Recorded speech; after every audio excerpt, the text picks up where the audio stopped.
Qumran, Israel, localizado a orillas del Mar Muerto. Este valle escondía en sus cuevas una biblioteca de precioso valor histórico para la posteridad. ¿Quiénes escribieron los rollos del Mar Muerto? ¿Qué mensaje contenían? En búsqueda de la verdad sobre este descubrimiento, aquí comienza Evidencias.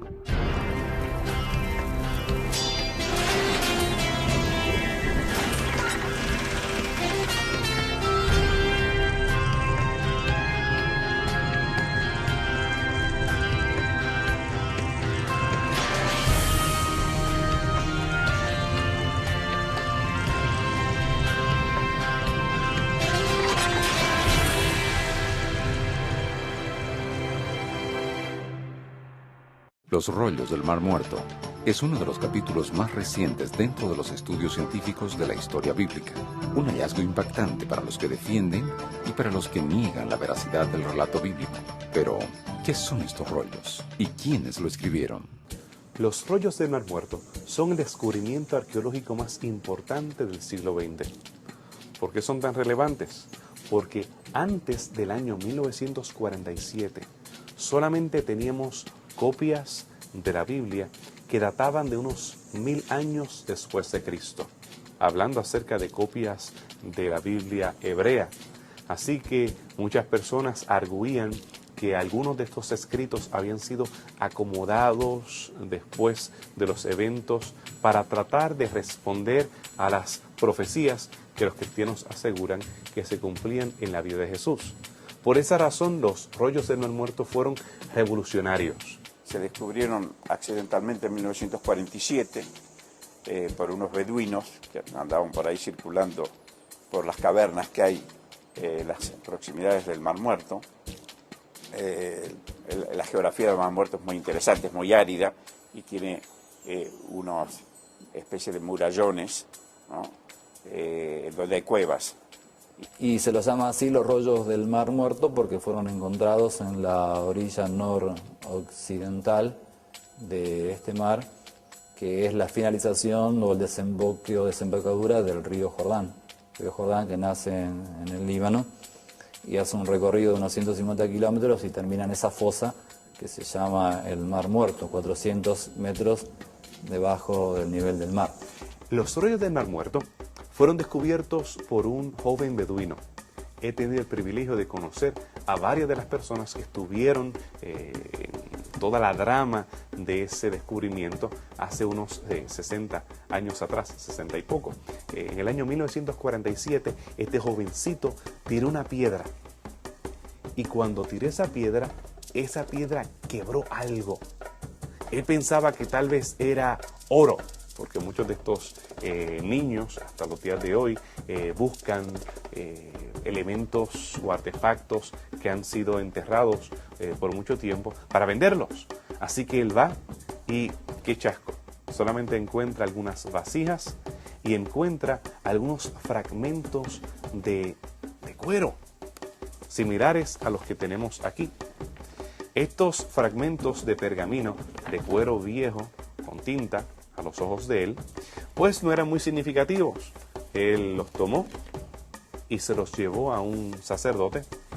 Al principio no se los quisieron comprar, así que iba a llevárselos a un hombre que hacía sandalias. Iba a terminar este material en sandalias, en los pies de muchos beduinos, o de varios beduinos, allá en el cercano oriente, hasta que este hombre, este sacerdote, vaya reconociendo la importancia potencial de estos rollos y los compró.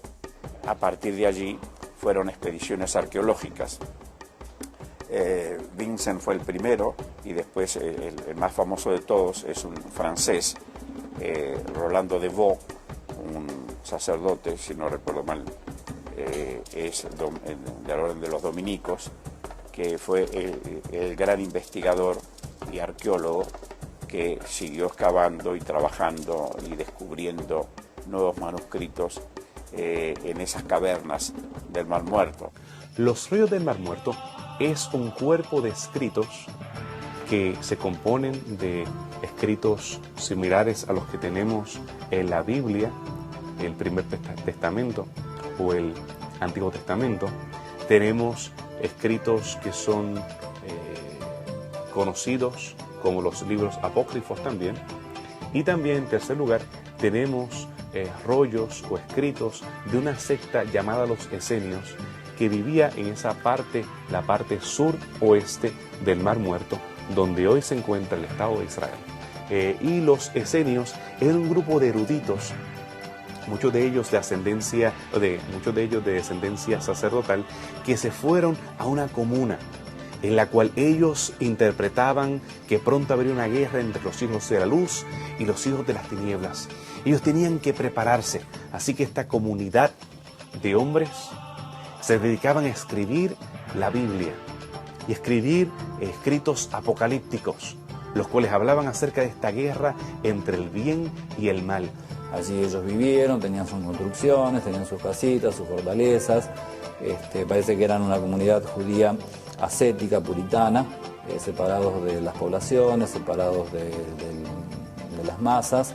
Ellos apuntaban a la purificación de la vida espiritual, sobre todo basados en rituales externos, en la comunidad de Qumran, y ahí en ese lugar que ya se ha excavado y es un lugar muy famoso, un lugar muy turístico hoy, hay señales de muchas cisternas, estanques, se usaba mucha agua para las purificaciones que ellos tenían, y entonces parece que la llegada de los romanos en el año 63 a Palestina, o alguna sublevación o algo que no estuvo bien, y los romanos parece que atacaron la zona, el área, y lo que se supone es que estos judíos que vivían allí retirados escondieron toda su biblioteca, los libros que ellos tenían del Tanaj, los libros proféticos, los libros de la ley, los libros históricos, y todos los libros que ellos tenían parece que los guardaron en vasijas grandes, gigantes, que se usaban como depósito de alimentos o de líquidos o lo que fuera, y los escondieron en las cuevas propias de la zona. Ellos tal vez entendían que eso era parte de los eventos de los últimos días, la guerra entre los hijos de la luz y los hijos de las tinieblas. Ellos pensaban que después de ellos batallar y luchar hasta la muerte, de ser necesario, aunque ellos pensaban tener la victoria contra los romanos, ellos finalmente serían liberados de una manera sobrenatural o poderosa. Sin embargo, nadie regresó a buscar aquellos escritos y estuvieron allí enterrados por casi 2000 años, hasta nuestros días. El contenido de los rollos del Mar Muerto fue lo más asombroso de este hallazgo. Una enorme biblioteca judía del primer siglo, no solo conteniendo copias de libros del Antiguo Testamento, sino que también copias de otros libros y documentos importantes para la cultura de aquella época.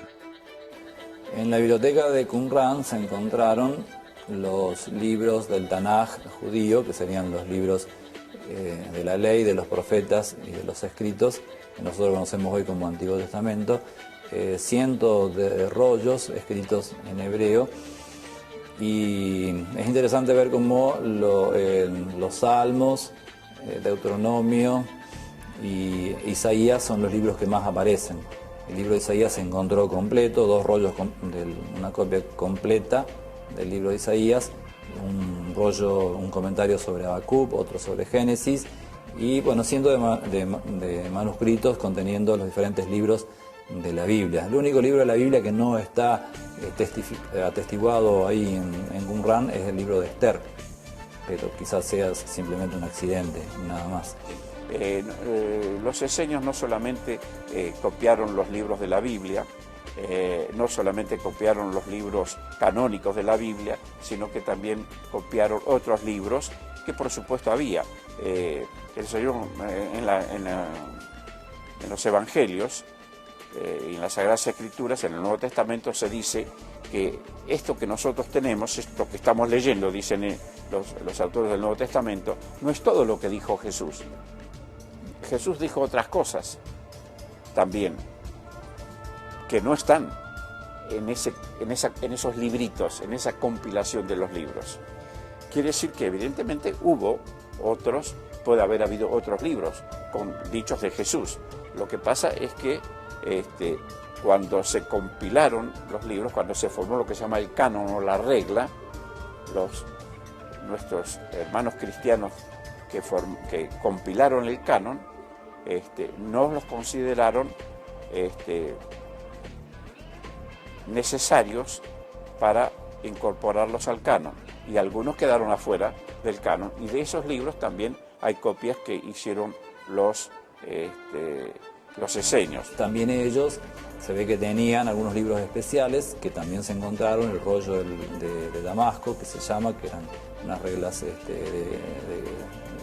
reglas judías, y también el rollo o manual de la convivencia de la comunidad, el rollo digamos, el libro de la disciplina, que se llamaba, y también otro que se encontró, un rollo muy importante, que se llama el rollo de la guerra o la lucha entre el bien y el mal. Son los libros que se destacan en la biblioteca de Qumran. Es común que se cuestione cómo realmente era la cultura y la fe judía en el primer siglo y qué vínculo había con el cristianismo primitivo. ¿Qué informaciones el descubrimiento en Qumran presentan sobre estos movimientos religiosos y su relación entre ellos? Este grupo nos habla más acerca del judaísmo que del cristianismo. Nos habla en cuanto a los diferentes movimientos, las diferentes sectas, especialmente los movimientos apocalípticos que había en el periodo intertestamentario entre los dos testamentos y durante el tiempo del cristianismo, cuando estaba gestándose en su infancia, ya que el grupo termina en el año 70 después de Cristo, cuando el cristianismo todavía era parte del judaísmo, era parte de los nazareos o el camino, y no tenía una identidad separada de los grupos judeocristianos o judíos que había durante el primer siglo. Pero sí nos habla acerca de la esperanza mesiánica, sí nos habla acerca de las expectativas que ellos tenían. Y ahí sí tenemos una relación con los cristianos, porque vemos inclinaciones similares. En el caso del cristianismo, las características de estos dos Mesías, el Mesías Rey y el Mesías Príncipe, juntamente con la idea sacerdotal, se unen, convergen. Cristo es Rey y Cristo es sumo sacerdote. Y así es que los cristianos veían a Jesús. Además de los libros canónicos, es importante lo que relatan otros libros. Incluso, por ejemplo, libros que no están aceptados como canónicos, pero que figuran en algunas versiones de la Biblia. Por ejemplo, la historia de los Macabeos. No son libros que la iglesia cristiana primitiva ha aceptado como canónicos, y se los considera deuterocanónicos, más allá, o escritos tardíos, incorporados después de por qué se cerraron. Por ejemplo, el Nuevo Testamento se cerró 400 años antes de Cristo, el Nuevo Testamento, el Antiguo Testamento. Pero esos libros fueron escritos después de que se cerró el canon. En el cierre del canon participó, por ejemplo, el profeta Malaquías, por ejemplo, ¿no? Miqueas y algunos otros. Entonces, después se incorporaron escritos que está demostrado que son del periodo griego, por ejemplo, y no del periodo hebreo. Entonces, pero esos libros, aunque no son canónicos, sin embargo, tienen contenidos históricos de costumbres que nos ilustran acerca de esos aspectos, o históricos, o de costumbres, de hábitos, de estilo de vida, y siguen siendo útiles, por más que no sean considerados inspirados. Se encontró recientemente, estamos hablando de un año y pico atrás, estamos hablando de un fragmento de piedra que pertenece a este cuerpo de los rollos del Mar Muerto. Allí hay referencia a un Mesías que muere y resucita al tercer día. La Biblia es enfática que la resurrección es esencial para la fe cristiana, y aparentemente también era esencial en la fe judía, lo que nosotros podemos corroborar en el libro de Ezequiel con la profecía del valle de los huesos secos. Durante esa visión, los huesos, las personas muertas, son otra vez reestructuradas anatómicamente, y se le da el soplo de vida. Así que ahí vemos converger el cristianismo y el judaísmo con la esperanza de la vida eterna.